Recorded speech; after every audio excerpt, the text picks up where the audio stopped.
Hello and नमस्कार दोस्तों, स्वागत है आपका इंस्टीट्यूट ऑफ माही सर के चैनल पर। हम इस चैनल पर एनसीईआरटी का अध्ययन कर रहे हैं और एनसीईआरटी में जिस सब्जेक्ट का हम सबसे पहले अध्ययन कर रहे हैं वो है पॉलिटी, यानी सामाजिक विज्ञान है, उसका हम अध्ययन कर रहे हैं। और हमने जो है 6th क्लास की जो पॉलिटी सब्जेक्ट है उसका हमने अध्ययन कर लिया है, यानी उसके जो टोटल चैप्टर हैं वो मैंने आपको पढ़ा दिए हैं।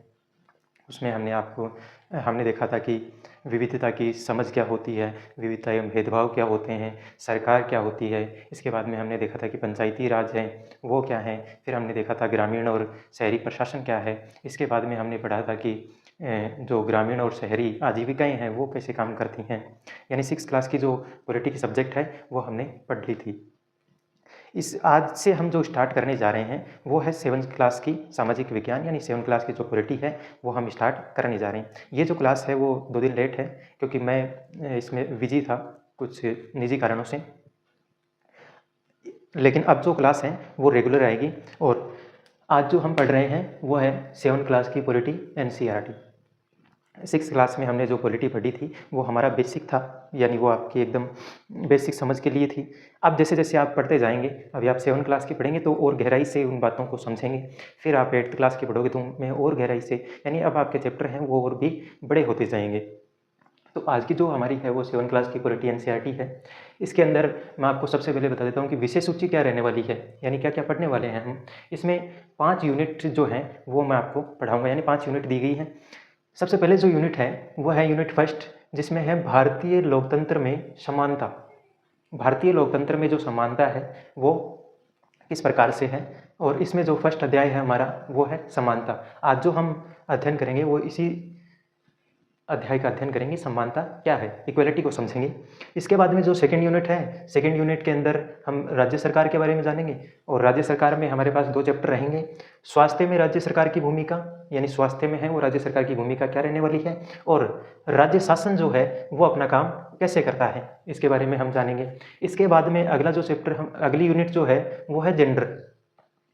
और जेंडर के अंदर भी हम 2 अध्यायों का अध्ययन करेंगे, लड़के और लड़कियों के रूप में बड़ा होना और औरतों ने बदली दुनिया। इन दोनों चैप्टर्स का हम अध्ययन करेंगे। इसके बाद में यूनिट 4 है जो है संचार माध्यम, और संचार माध्यम में एक चैप्टर है संचार माध्यमों को समझना, यानी हम समझेंगे कि संचार माध्यम है वो किस प्रकार से काम करते हैं।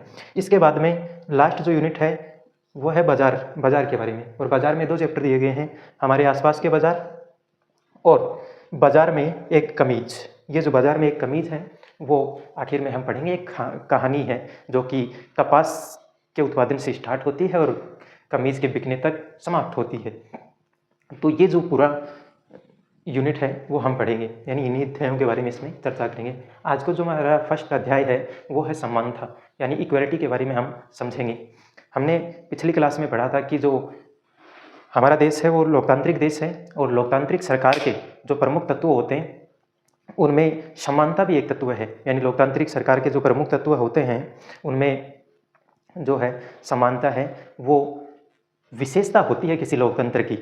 तो इसी में हम स्टार्ट करते हैं हमारा अध्याय जो फर्स्ट है।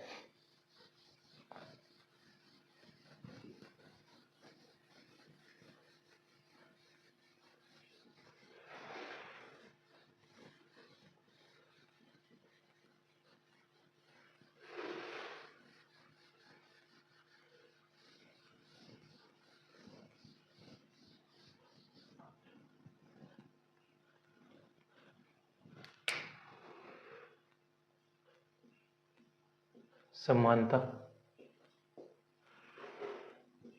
इसी के बारे में हम बात करेंगे। आज का जो चैप्टर हम पढ़ेंगे समानता, इसमें भी मैं कुछ टॉपिक आपको बता देता हूँ कि किन किन टॉपिकों पर हम चर्चा करने वाले हैं आज इस चैप्टर के अंदर। तो सबसे पहले हम इसमें चर्चा करेंगे समानता की, फिर मताधिकार की समानता,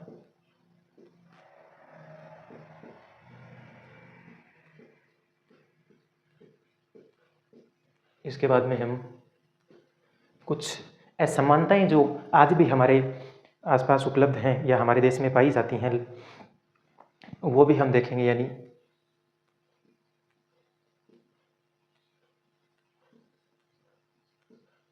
कुछ असमानताएं भी हम पढ़ेंगे। इसके बाद में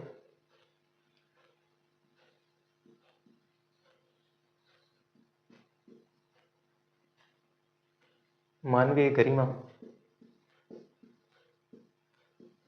का मूल्य, इसे हम समझेंगे।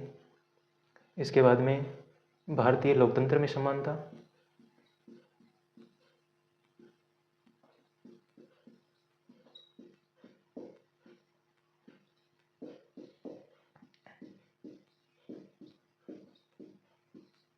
इसके बाद में अन्य लोकतंत्रों में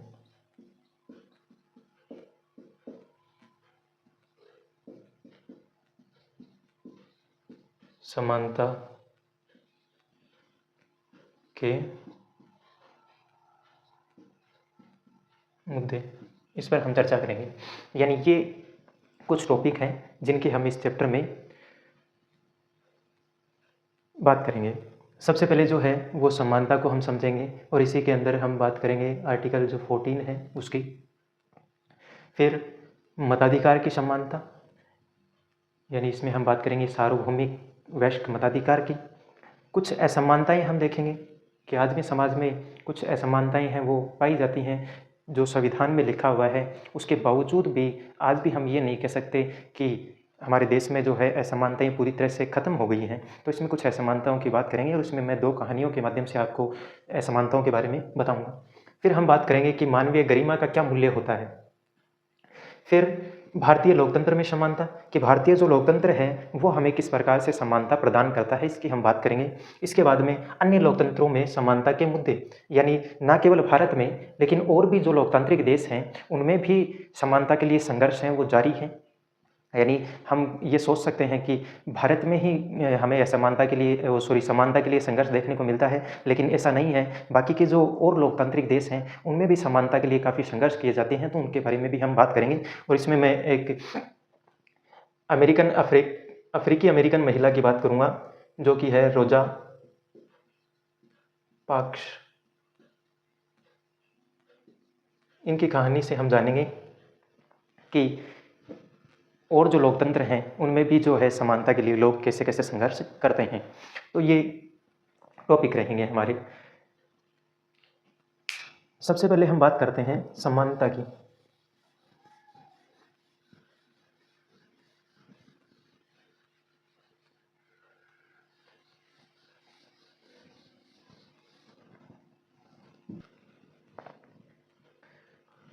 तो सबसे पहले हम समानता की बात करते हैं। हमने पिछले अध्याय में पढ़ा था कि लोकतंत्रीय जो सरकार है वो किस प्रकार से अपना काम करती है, यानी लोकतंत्रीय सरकार के कुछ महत्वपूर्ण तत्व होते हैं। और वो तत्व क्या क्या होते हैं, एक बार मैं उनकी बातें करता हूँ आप कि लोगों की भागीदारी,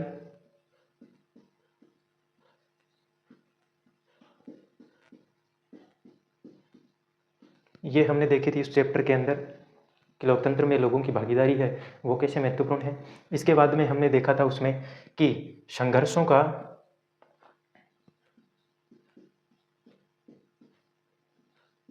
शांतिपूर्ण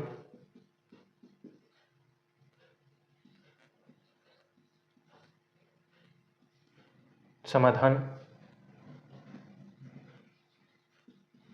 संघर्षों का शांतिपूर्ण समाधान। इसके बाद में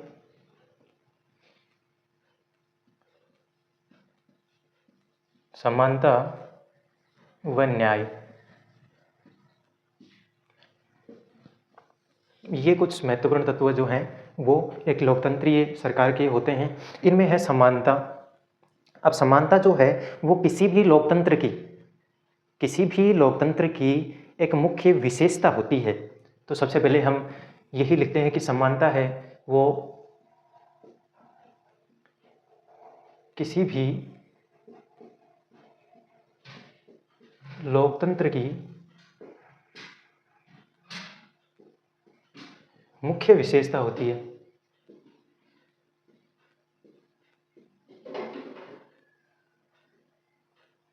किसी भी लोकतंत्र की मुख्य विशेषता होती है।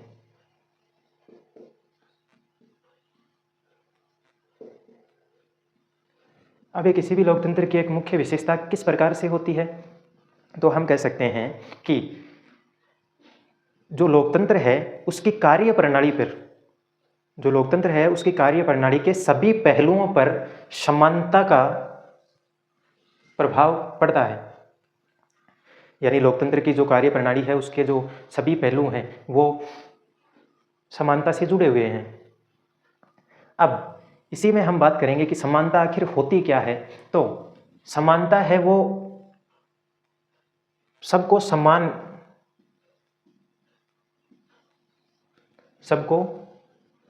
समान बताती है कि सारे जो लोग हैं, सभी व्यक्ति वो समान हैं। यानी वो किसी भी जाति, किसी भी धर्म, किसी भी लिंग, स्त्री हो या पुरुष हो, किसी भी शैक्षणिक स्तर का या कोई भी उसकी आर्थिक पृष्ठभूमि हो, सभी लोग हैं वो समान हैं। यही क्या होती है, समानता होती है। इस समानता में हम जो अगली चर्चा करेंगे वो आर्टिकल 14 की मैं थोड़ी सी बात करता हूँ यहाँ पर, कि समानता जो है वो संविधान में आर्टिकल 14 से 18 तक इसका उल्लेख है। यानी हमारे जो मौलिक अधिकार हैं 6 प्रकार के, उनमें जो सबसे पहला अधिकार है वो हमारा यही है, समानता का अधिकार। और समानता का अधिकार संविधान के 14 से लेकर 18 तक के एक्ट में इसे दिया गया है। इसके बाद में जो अगला आता है वो स्वतंत्रता का अधिकार आता है। यानी हम जब 1947 में आज़ाद हुए थे तो इसके बाद में हमारा जो संविधान लिखा गया तो उसमें हमारी फ्रीडम को सबसे पहले ना रख के हमने समानता को सबसे पहले रखा था, क्योंकि आज़ादी है वो एक तरफ है और हमारी जो समानता है उसके लिए हम काफ़ी संघर्ष कर रहे थे। मैं यहाँ पर आपको बताऊं कि गांधी जी और बाबा साहब अम्बेडकर जो हैं वो दोनों ही बहुत बड़े विद्वान थे और जिन्होंने भारत को आज़ाद कराने में अपनी महत्वपूर्ण भूमिका है वो अदा की थी। जैसे ही भारत आज़ाद हुआ 1947 में, तो बाबा साहब अम्बेडकर ने कहा कि अब आज़ादी मिल गई है लेकिन हम समान आज भी नहीं हैं। तो उन्होंने समानता पर काफ़ी जोर दिया। वहीं जब देश आज़ाद होने की जो देश आज़ाद कराने का जो संघर्ष चल रहा था उसमें गांधी जी ने कहा था कि देखो, समानता का जो मुद्दा है वो हमारा इंटरनल मुद्दा है, यानी हमारी घर की बात है, वो हम बाद में देख लेंगे। पहले हमें इन अंग्रेज़ों से छुटकारा चाहिए, यानी इनसे हम आज़ाद हो जाएं एक बार, उसके बाद में हम बात कर लेंगे इस मुद्दे पर। और जैसे ही 1947 में देश आज़ाद हुआ उसके बाद में इस चीज़ पर काफ़ी बातें हुई। इस चीज़ पर जैसे ही उन्होंने बातें करना स्टार्ट किया तो जब हमारा संविधान लिखा जा रहा था उस टाइम पे बाबा साहब अम्बेडकर हैं वो संविधान में समानता के लिए कुछ कानूनों का जिक्र कर रहे थे कि संविधान में ही कानून बनाकर समानता को है वो लागू किया जाए कि सभी जो देश के नागरिक हैं वो समान होंगे।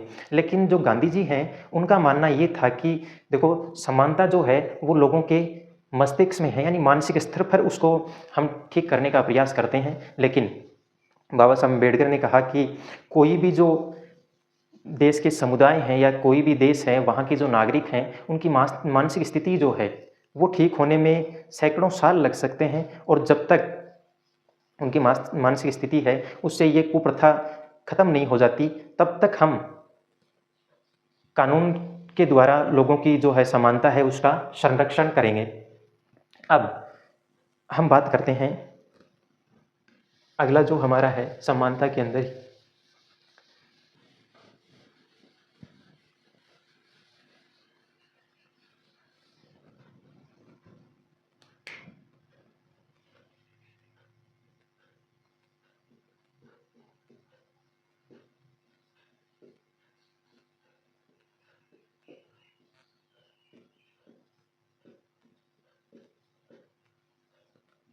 मताधिकार की समानता। मताधिकार की समानता, मताधिकार की समानता जो है एक लोकतांत्रिक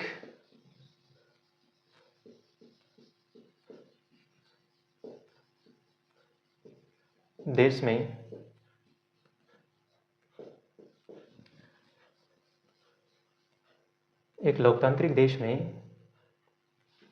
सभी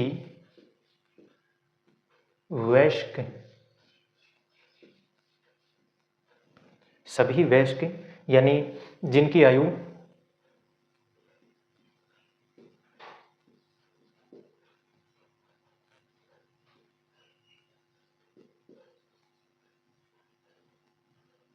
18 या 18 से अधिक है,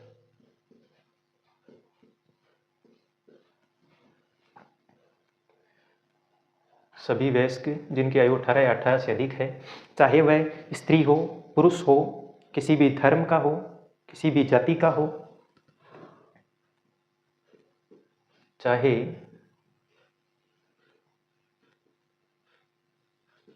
वह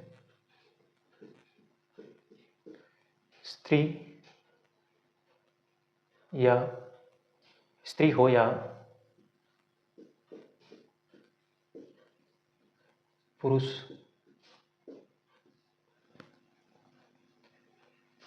किसी भी धर्म, जाति और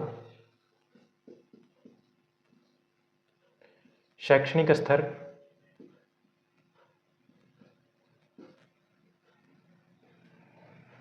और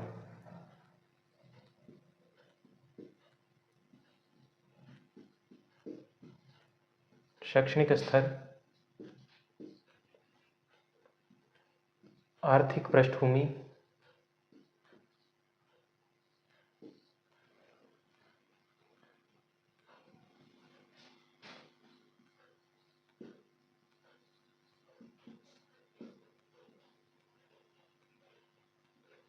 किसी भी जाति, धर्म और शैक्षणिक स्तर या आर्थिक पृष्ठभूमि से हो,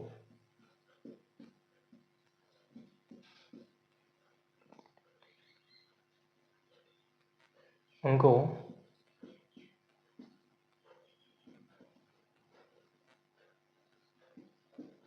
वोट देने का अधिकार है। यानी एक लोकतांत्रिक जो देश है उसमें सभी वयस्क जिनकी आयु 18 या 18 से अधिक हो, चाहे वह स्त्री हो या पुरुष हो, किसी भी धर्म का हो, जाति का हो, उसका शैक्षणिक स्तर कुछ भी हो, आर्थिक पृष्ठभूमि है वो कुछ भी हो, यानी अमीर हो या गरीब हो, सभी को वोट देने का अधिकार प्राप्त है। इसे ही हम कहते हैं सार्वभौमिक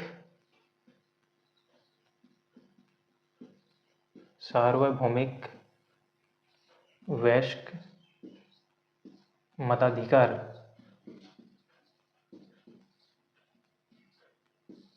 सार्वभौमिक वयस्क मताधिकार जो है वो यही कि देश के सभी नागरिकों को, चाहे वो स्त्री हो, पुरुष हो, किसी भी जाति, धर्म या किसी भी समुदाय या उसकी शैक्षणिक स्तर कुछ भी हो, यानी कम पढ़ा लिखा हो या ज़्यादा पढ़ा लिखा हो, या उसकी आर्थिक पृष्ठभूमि कुछ भी हो, या अमीर हो या गरीब हो, सभी को है वो वोट देने का अधिकार प्राप्त है। उसे ही हम कहते हैं सार्वभौमिक वयस्क मताधिकार। अब सार्वभौमिक वयस्क मताधिकार जो है वो समानता के विचार पर ही आधारित है।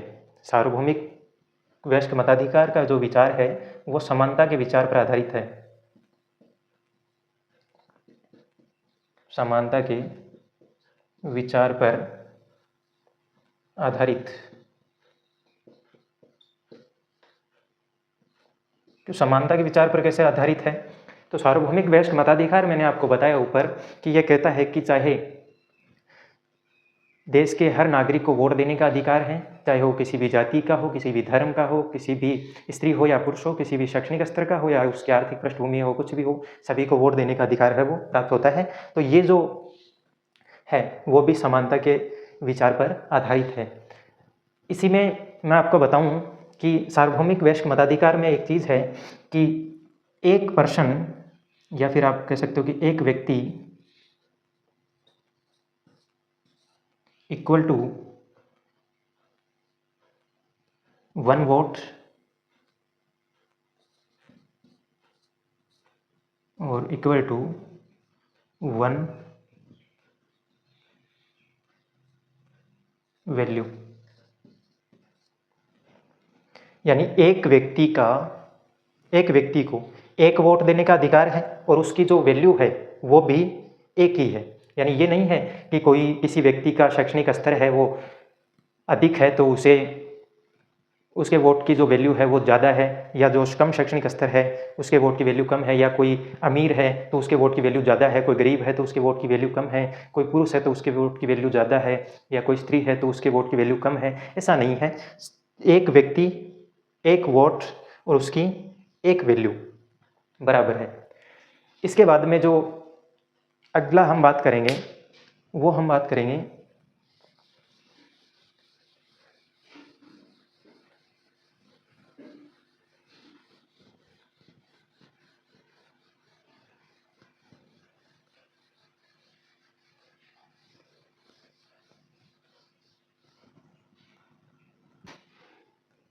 अगली जो हम बात करेंगे वो हम बात करेंगे असमानताओं की।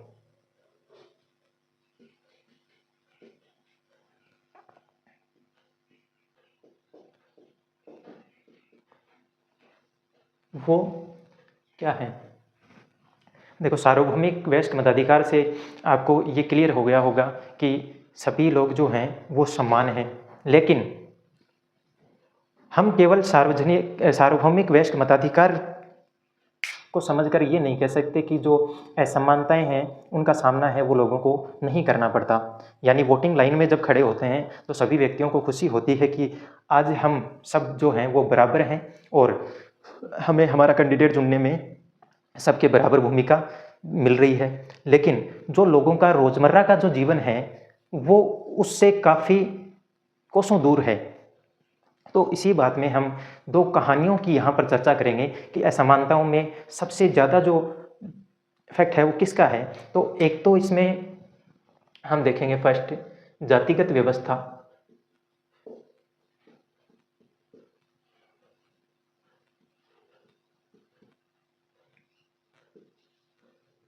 यानी जातिगत व्यवस्था जो है इसके कारण लोगों को कितनी असमानताओं का सामना करना पड़ता है। इस जातिगत व्यवस्था के अंदर हम एक कहानी पढ़ेंगे एक दलित समुदाय के बच्चे की, यानी एक दलित समुदाय का जो व्यक्ति है उसकी कहानी पढ़ेंगे। एक जो है वो हम पढ़ेंगे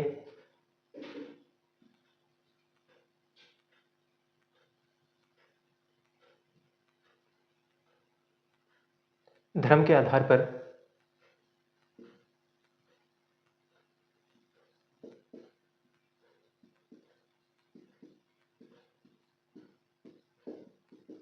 और इसमें हम एक कहानी पढ़ेंगे, वो पढ़ेंगे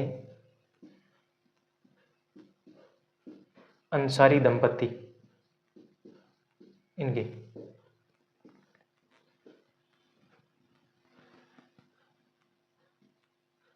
ओम प्रकाश, वाल्मीकि,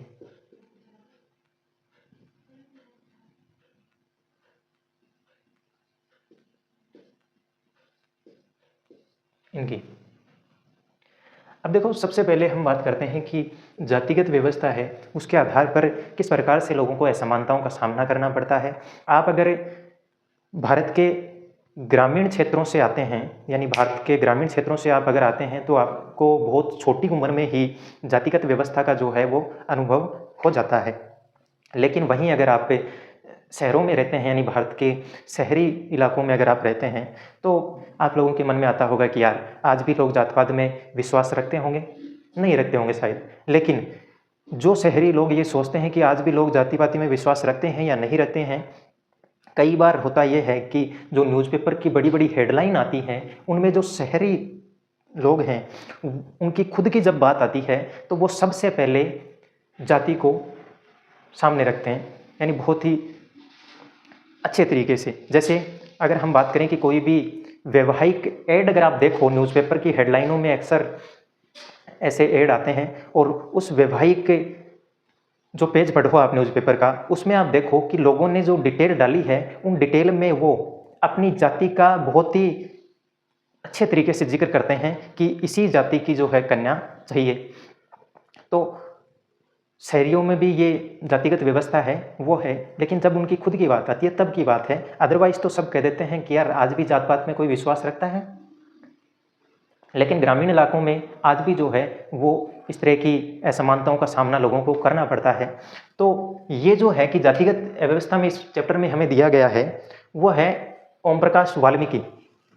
इनके बारे में हम देखेंगे कि इस कहानी में हमें क्या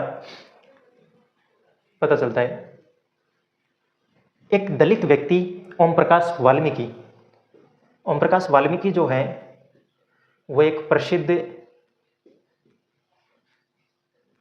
लेखक हैं,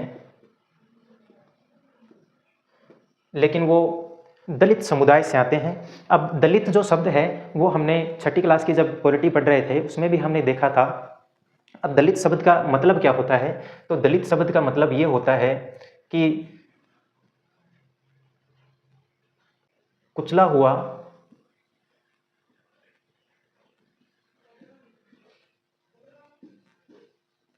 या टूटा हुआ। और इस शब्द का जो प्रयोग है, जो निम्न वर्ग के लोग हैं वो अपने स्वयं को संबोधित करने के लिए इस शब्द का उपयोग वो करते हैं। और इससे पता चलता है कि इसका मतलब होता है कुचला हुआ या टूटा हुआ। यानी वो कहते हैं कि हमारे साथ पहले भी भेदभाव किया गया और आज भी हमारे साथ भेदभाव है वो किया जाता है। तो ये जो कहानी हम पढ़ेंगे वो है ओम प्रकाश वाल्मीकि, जो एक प्रसिद्ध लेखक हैं, और इनकी जो आत्मकथा है, आत्मकथा क्यों सुना सकता आपके कि ओम प्रकाश वाल्मीकि की आत्मकथा का क्या नाम है। इस आत्मकथा का नाम है जूठन।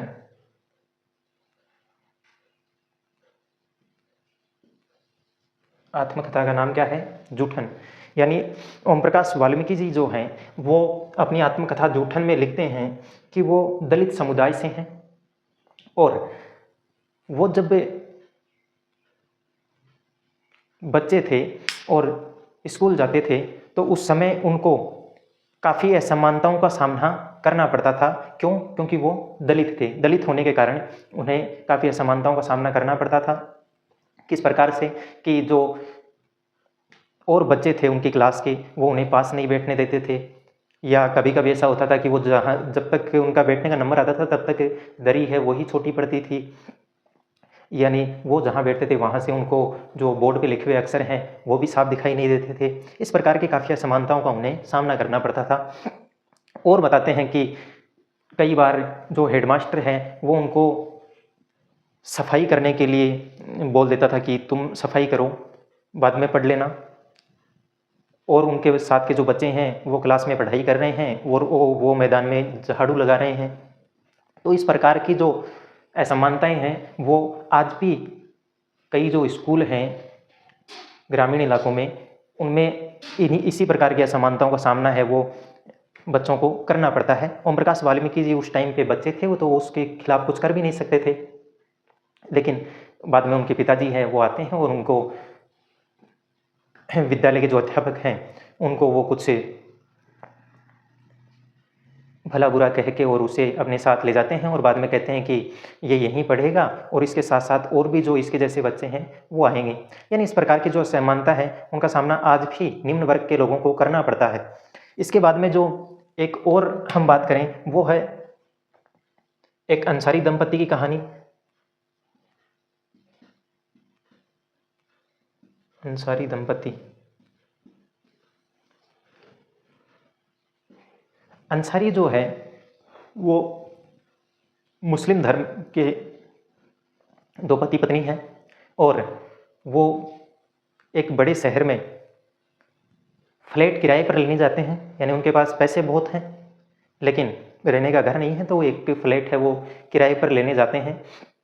और जब वो एजेंट से बात करते हैं कि उन्हें किराए पर एक घर चाहिए तो एजेंट कहता है कि मैं आपको किराए पर घर दिला दूंगा, लेकिन जहाँ पे वो एजेंट उनको घर दिखाने ले जाता है, एक बार जो मकान मालिक है वो मान जाता है कि हाँ हम किराए पर घर दे देंगे, लेकिन जैसे ही उसे पता चलता है कि वो दूसरे धर्म से हैं तो वो किराए पर मकान देने से मना कर देता है। और बाद में जो एजेंट हैं वो उनको बोलते हैं कि आप देखो अपना जो नाम है वो चेंज करके आप रूम किराए पर ले सकते हो, लेकिन ये जो लोग हैं वो मना कर देते हैं कि नहीं हमें रूम किराए पर चाहिए नहीं, अगर हमारे खुद के नाम पर कोई रूम किराए पर देने को तैयार होगा तब तो हम ले लेंगे, अदरवाइज़ कोई ज़रूरत है नहीं। लेकिन काफ़ी मशक्क़त के बाद यानी 1 महीने के अंदर उनको रूम मिल जाता है। तो धार्मिक स्तर और जातिगत व्यवस्था के आधार पर आज भी हम देखें कि समाज में काफ़ी जो है वो असमानताएं हैं। इसके बाद में जो अगला हम पढ़ेंगे वो हम पढ़ेंगे मानवीय गरिमा।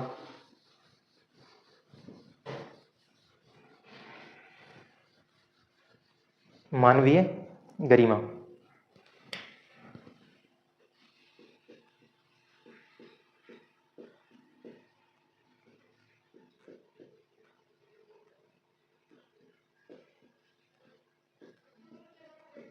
मानवीय गरिमा का मूल्य,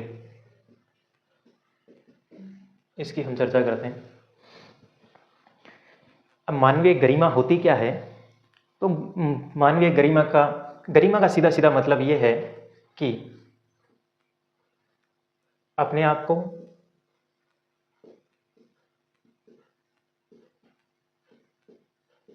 और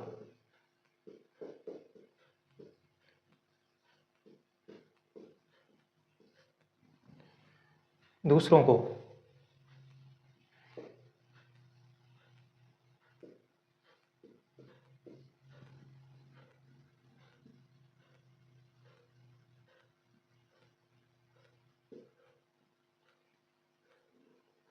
अपने आप को और दूसरों को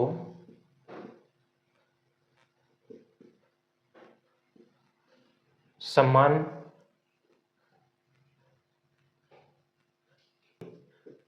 योग्य समझना।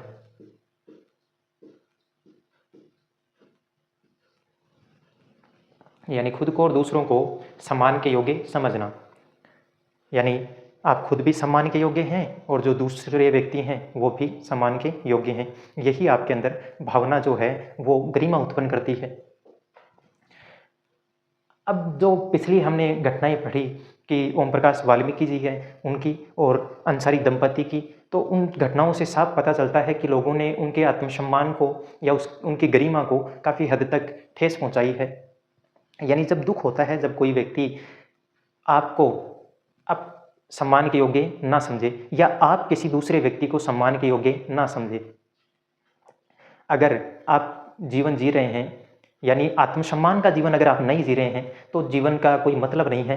यानी गरिमा को ठेस पहुंचाकर अगर आप जीवन जी रहे हैं या आपकी गरिमा को कोई ठेस पहुंचाता है, फिर अगर आप जीवन जी रहे हैं, जीवन 2 प्रकार से हो सकता है, एक तो नॉर्मल जीवन और एक गरिमा युक्त जीवन। तो सबसे बेस्ट जो जीवन है वो गरिमा युक्त होता है, यानी आपकी गरिमा है वो कायम रहे। अगर गरिमा को मारकर जीना पड़े तो फिर तो आत्मसम्मान की बात ही नहीं रहती है, अगर आपकी गरिमा ही नहीं रहे। इसके बाद में हम जो अगला बात करें वो हम बात करेंगे भारतीय लोकतंत्र में समानता। भारतीय लोकतंत्र में समानता।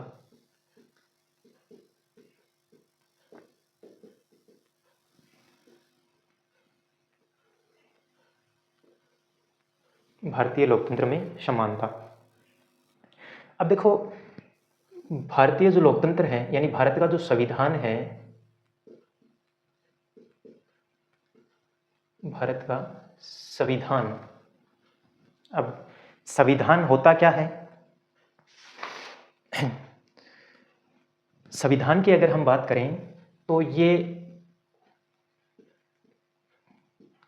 एक ऐसा दस्तावेज है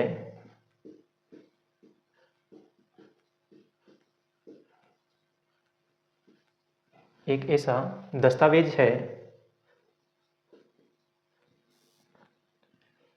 जो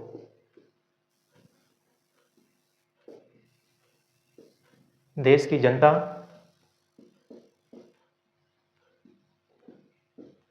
और सरकार द्वारा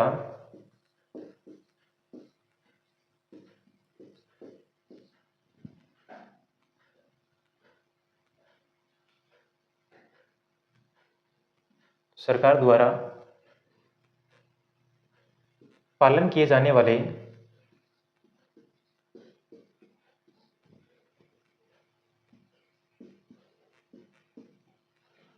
जाने वाले नियमों और अधिनियमों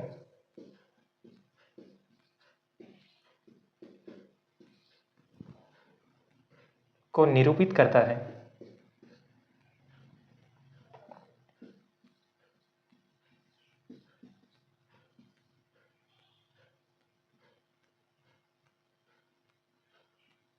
निरूपित किया गया है यहाँ पे जिसमें है कि ये एक ऐसा दस्तावेज है जिसमें देश की जनता यानी देश के जो नागरिक हैं और देश की जो सरकार है यानी गवर्नमेंट, उनके द्वारा पालन किए जाने वाले नियमों और अधिनियमों को निरूपित किया गया है इसके अंदर। तो हम बात कर रहे हैं कि भारतीय लोकतंत्र में समानता, तो संविधान जो है वो सभी नागरिकों को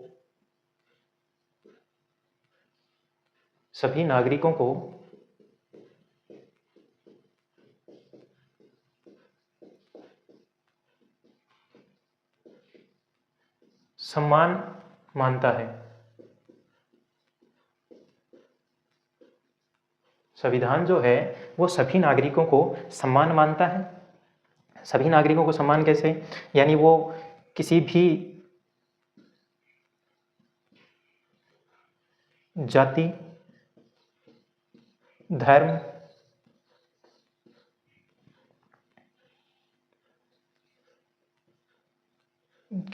धर्म, लिंग,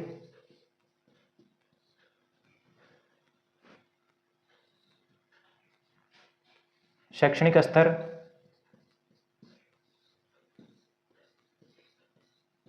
व आर्थिक पृष्ठभूमि से संबंध रखता हो,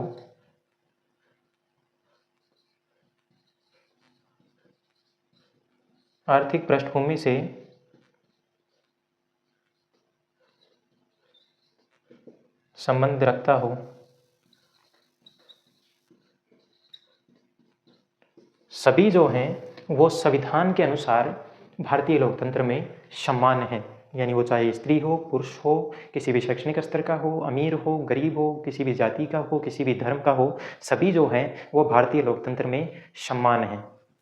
अब भारतीय लोकतंत्र का जो संविधान है वो सभी को समान मानता है, लेकिन इसके बावजूद हम ये नहीं कह सकते कि देश में असमानताएं नहीं हैं।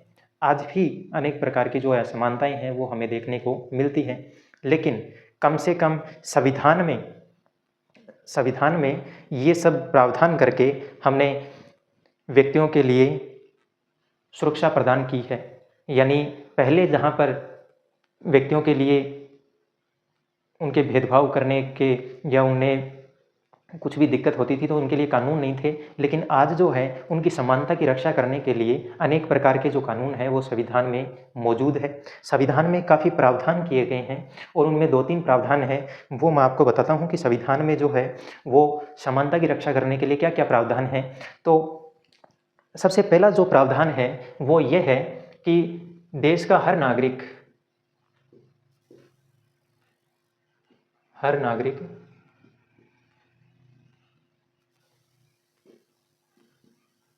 सम्मान होगा।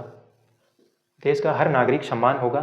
अर्थात इसका मतलब ये है कि चाहे देश का राष्ट्रपति हो या कोई घरेलू कामगार महिला या पुरुष, सभी को एक जैसे कानून का पालन करना होगा।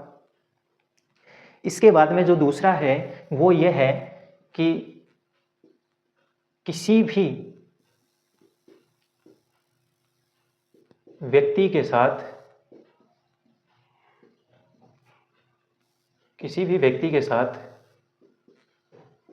भेदभाव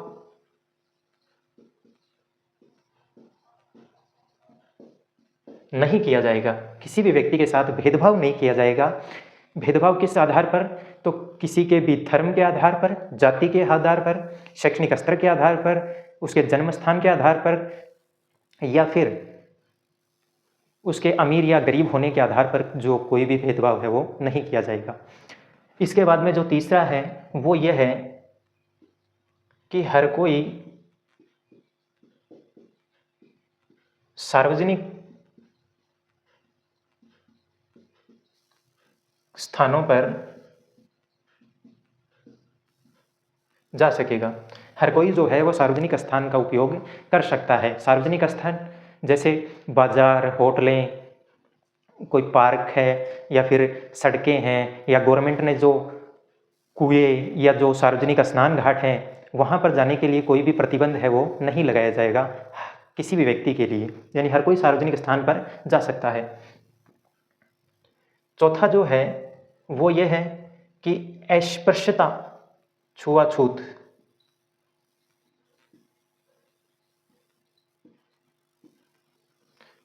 है, ये कोई भी नहीं करेगा।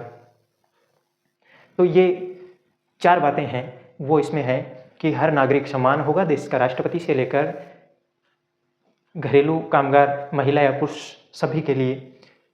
किसी भी व्यक्ति के साथ भेदभाव नहीं किया जाएगा, यानी उसके जाति, धर्म या उसके अमीर या गरीब होने के शैक्षणिक स्तर के आधार पर या लिंग के आधार पर कोई भी भेदभाव नहीं किया जाएगा। हर कोई सार्वजनिक स्थान पर जा सकता है, यानी जो भी सार्वजनिक स्थान है जैसे बाजार है, मनोरंजन स्थल है, या होटलें हैं, या फिर गवर्नमेंट द्वारा बनाई गई सड़कें हैं, कुएं हैं, या फिर कोई ये स्नान घाट हैं, इन पर जाने के लिए कोई भी प्रतिबंधित नहीं होगा और छुआछूत कोई भी नहीं कर सकता।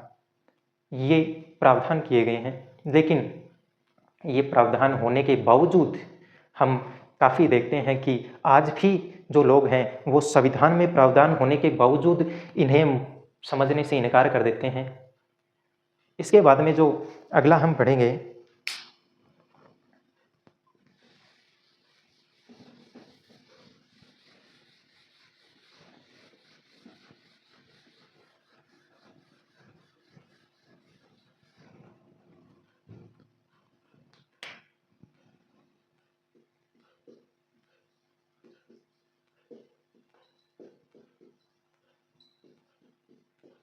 अन्य लोकतंत्रों में समानता के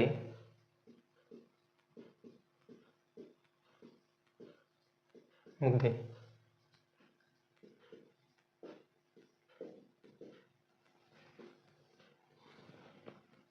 अन्य लोकतंत्रों में समानता के मुद्दे।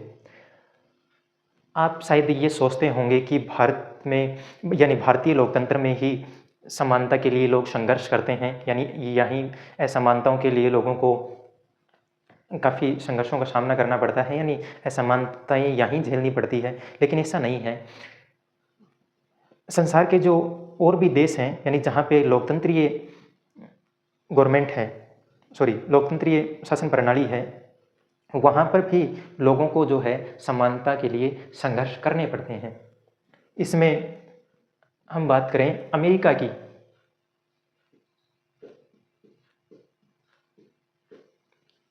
तो अमेरिका के अंदर 2 प्रकार के लोग रहते हैं, यानी वहाँ पे रंग भेद है वो ज़्यादातर किया जाता है, यानी गोरे और थोड़े जो सांवले कलर के लोग हैं वो रहते हैं, और जो अफ्रीकी हैं यानी वो लोग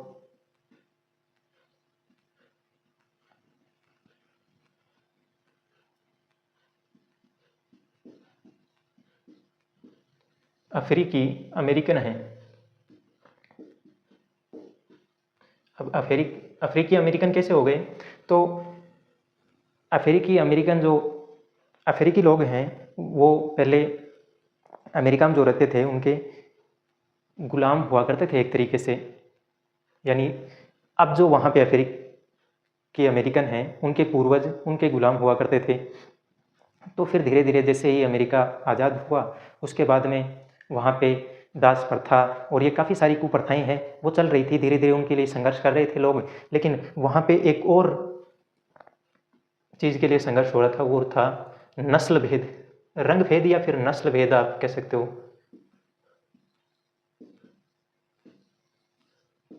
ये नस्ल भेद यानी अफ्रीकी और अमेरिकन लोगों में भेदभाव की नीति जो है वो थी इस नस्ल भेद के कारण। एक बार एक महिला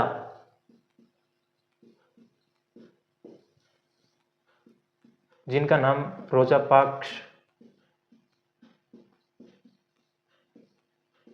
पार्क्स था, इन्होंने इस नस्ल भेद के खिलाफ आवाज़ उठाई। और आवाज़ क्या उठाई, मैं एक कहानी बताता हूँ आपको कि अमेरिका के अंदर जो नस्ल भेदभाव है वो किस प्रकार से है। तो वहाँ पे किस प्रकार से था, तो वहाँ पे क्या होता था कि जो गोरे लोग हैं, जो श्वेत लोग, उनके लिए अलग स्कूल, अलग बसें। और बस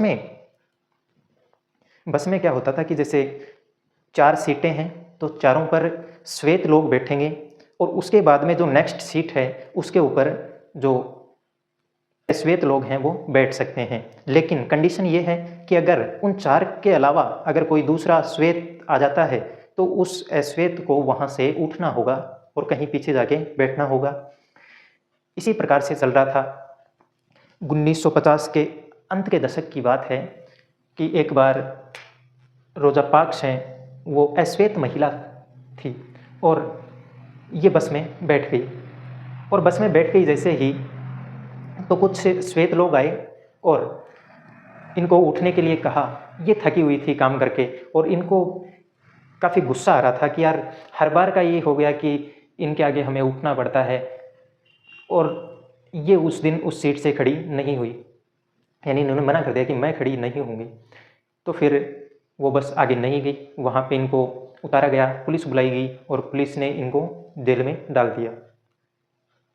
इस घटना के बाद वहाँ पर जितने भी उस सोसाइटी में यानी उस क्षेत्र में जितने भी लोग थे अश्वेत लोग, उन अश्वेत लोगों ने अमेरिकन बसों का बहिष्कार कर दिया कि हम इन बसों में यात्रा नहीं करेंगे। जो सरकारी बसें थी उनमें यात्रा नहीं करेंगे।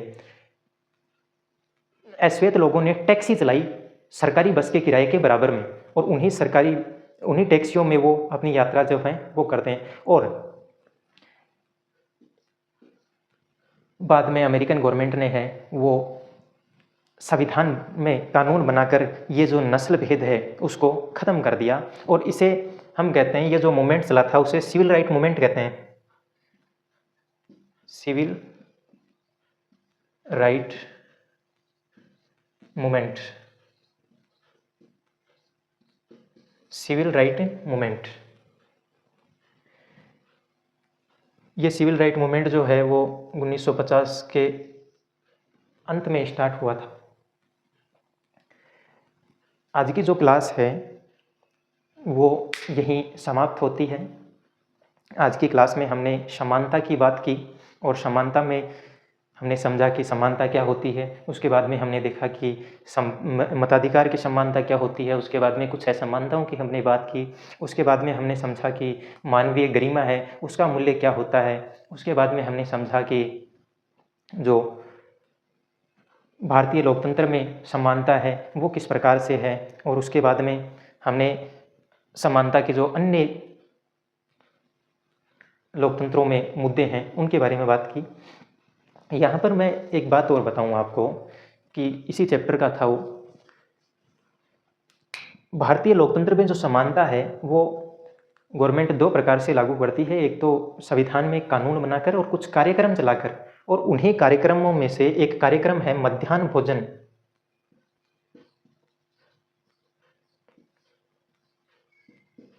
मिड डे मील आप बोल सकते हैं, मध्याह्न भोजन।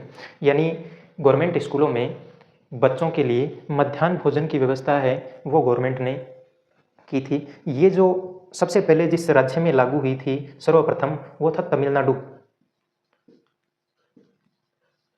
तमिलनाडु राज्य से ये जो है मध्याह्न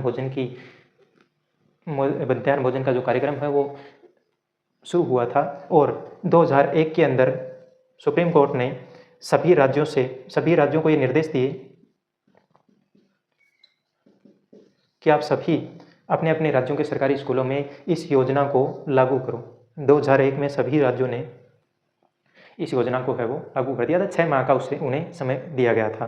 ठीक है, तो आज की जो क्लास है वो यहीं समाप्त होती है। आप कमेंट्स कर सकते हैं। अब जो क्लासें हैं वो रेगुलर आएंगी। आपको कोई भी डाउट है इनमें, वो मैं आपको कमेंट में बताने की कोशिश करूँगा, या फिर वीडियो के माध्यम से जो है आपके सवालों का जवाब दिया जाएगा। धन्यवाद। आज की जो क्लास है वो यहीं समाप्त होती है।